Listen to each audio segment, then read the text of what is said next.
Hi everyone, my name is Kat Gillies. Today I'll be discussing the famous 27 Club conspiracy theory. For those of you who don't know, the 27 Club obtained its name from the death of famous rock stars who died at the age of 27. The idea started when Jim Morrison, Janis Joplin, and Jimi Hendrix and Amy Winehouse all died at the age of 27. It then became a cultural force when Kurt Cobain took his own life at that same age in 1994. This conspiracy theory is also known as a curse because each of these artists died at the peak of their careers by alcohol and drug abuse.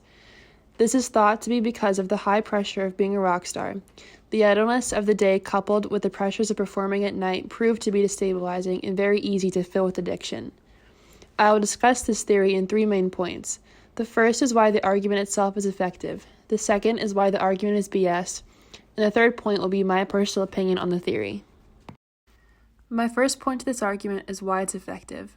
The claim of the argument is that the 27 Club is a curse because in the hectic life of a rock star, when expectations reach a fever pitch, it becomes its own disease. The potential for self-destruction as a musician is real and is what all these artists experienced. The support from this claim is directly seen in the deaths themselves. People's interest in this theory stemmed from how all of the artists were struggling mentally at the time of their deaths. After Amy Winehouse died, authors noted that in a previous interview she mentioned the stress and pressure of being famous and how she was still trying to figure out who she was. In addition, Janis Joplin noted that she thought people would enjoy her music more if people believed she was destroying herself. Furthermore, Kurt Cobain's mother said in an interview that the reason he committed suicide in the first place was to be a part of the club. This presents an emotional appeal to the argument, and through this the infamous 27 Club becomes glorified and romanticized, making the curse even more believable. This leads into the warrant of the argument. The warrant for this argument is how fans, or the audience in this case, truly believed in the 27 Club curse. When the audience watched these beloved artists die at such a young age, they had no choice but to try and put the pieces together. All of them were incredibly influential musicians who coined new genres and changed the course of music history before they died untimely deaths. Because of this, that coincidence spawned the curse of the 27 Club. Authors also exhibited chaos when they started looking back at old interviews with these artists after they had died. They noted that their deaths were due to psychological reasons just as much as physical reasons. The artists tried to replace mental pain with drugs and alcohol. Authors did this at just the right time to further prove the curse because they exhibited to fans that they all died from similar causes, both mental and physical. My second point to this argument is why the theory is BS. The rebuttal of this argument is that the number 27 has nothing to do with the death of these artists. While at around ages 20 and 21, these particular people found fame. Coupled with other demons, that access to fame can make the age 27 something of a milestone.